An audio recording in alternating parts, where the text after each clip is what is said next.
Welcome to Libertarian Times. Today, we have the honor of interviewing Barry Bennett, veteran GOP strategist, senior CPAC advisor, and a key architect of Trump's 2016 victory. It's a pleasure having you here, Barry. Thank you very much. Oh, thank you. Thank you. So let's get started with Russia. Trump has taken a harder stance towards Putin. How do you evaluate his approach to ending this war, and what role should America play in peace negotiations? Well, I think Trump very, very much wants the killing to stop. That's his overriding objective. He doesn't really care.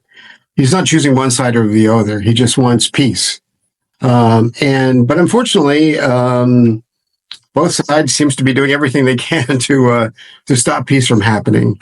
So I would expect that Trump will definitely toughen sanctions against Russia in the coming days.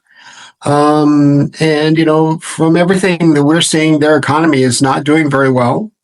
Obviously, they just lost a third of their strategic bombers in a raid. The military might of the Russian Federation is certainly in question. Excellent. Well, CPAC has shifted its focus away from international issues such as China and Ukraine and focused more on internal affairs and criticizing Europe. What can CPAC do to bridge the gap between its core audience and discussing those important events? Well, I think that, CPAC started off as an entirely domestic effort, and now it's transitioned into quite an international effort. This year, besides just doing Poland and Hungary, we'll do Japan, Paraguay, and Argentina in the Southern Hemisphere, but, all over the place. So it's really become a leading voice in the fight for economic freedom around the world. And they're doing a great job. They should be very proud of what they're doing. So there will be a new set of issues to talk about, but they will center around the core of individual freedom and economic freedom. Excellent. You've praised Javier Milei, the president of Argentina. How will his economic reforms and a free trade agreement with the United States affect America's role in Latin America? I think that it will change America's view of Latin America a great deal. I am a huge Milei fan. Argentina has real adult leadership for the first time in a long time, and we're seeing it. Inflation has come to a slow stop, but I think growth numbers are out due next week, but I expect that the Argentina economy is the fastest growing in the world, which is astounding. What some common sense ideas can do for an economy that's suffered for so long. Now, are all the problems gone in Argentina? Of course not. They didn't happen overnight and they won't be solved overnight. But if you are the average Argentinian worker, you're probably not happy about how much money you make, but you have to be ecstatic that the price of bread didn't double last month, and that the economy is growing and that there's actually hope. And like I said, real adult leadership. So I would think that you will see the U.S. Both coming into private sector and government coming into Argentina in a major way, making investments in energy and mining, infrastructure. There are lots of tremendous things that are happening.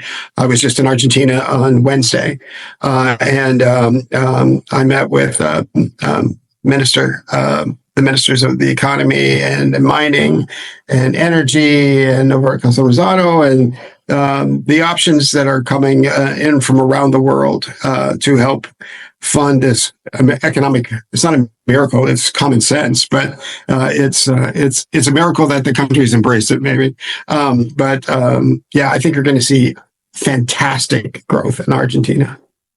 Yeah, I think that's spot on. Moving on to the greatest geopolitical threat in the world, China.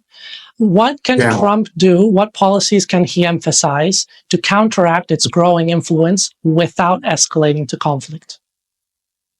Yeah, I think China finds themselves in a very tough predicament. The Chinese government stays in power by keeping the people happy with jobs. And the problem with China's principal problems are, one, they don't have any energy. They have to import all their energy. Two, so all of their mandatory economic activity, in order to keep the government in power and the people happy, requires both the importation of energy and the export of products. Automation and AI are probably the greatest enemies of the Chinese government because they don't need factories that require less people. Want more factories and more people. When factories are run by robots and AI makes the manufacturing process work with less human capital, those are all devastating to the Chinese government and to the communist system. So I think, President Trump isn't their greatest threat. The advancements in technology are their greatest threat. But a country that can't power itself or feed itself is probably not in the long run an economic superpower. Interesting. Well, moving on to Mexico, Eduardo Verastegui is creating a movement similar to MAGA called Movimiento Viva Mexico in Mexico. I wanted to know, what's your view on this and what obstacles does a conservative movement face there? Yeah, they face all kinds of structural problems from the government. Eduardo is a great guy, but he has to get government's permission to even form a political party, let alone get on the ballot. So the hurdles are tough, and they can stomp the movement at every step. Hopefully, governments like the Argentine government, the U.S. government, and several others will speak with a loud voice to Mexico to allow the people to have a choice. I think that when they watch the Mexican workers, the Mexican people, when they watch what's happening in Argentina and they watch what's happening in the United States, they should want that. The price of gasoline, for instance, in Mexico is outrageous. It's all imported from the United States. But the reason that it's $2 more a gallon is because the government taxes it to prop up some, oligarchs. So sooner or later, this will catch up with the people. And I think, Eduardo is doing his best to raise these issues. And if the government allows him to compete fairly, he could well be the next president. Yeah, myself, as I have lived in Mexico, I have seen that firsthand, and the decline of Mexico is just horrible.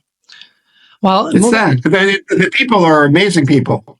Yes, hardworking, ingenuitive, self-starting, but the government holds them back at every turn. Yeah, it's so sad. Well, moving on to something that just started a few days ago, the Trump-Musk feud ignited and has escalated very rapidly. What's your view on that, and how will it affect the administration and conservative policy going forward? Well, I think there's supposed to be peace talks today, so hopefully the peace talks will be successful. I don't know. I think I'm a fan of Elon Musk. His intellect is unquestioned, but I think emotionally he kind of got off the tracks a little bit. Hopefully it can be corrected. He has a lot to contribute to the conservative movement, and in some ways he's not replaceable. As far as his intellect goes.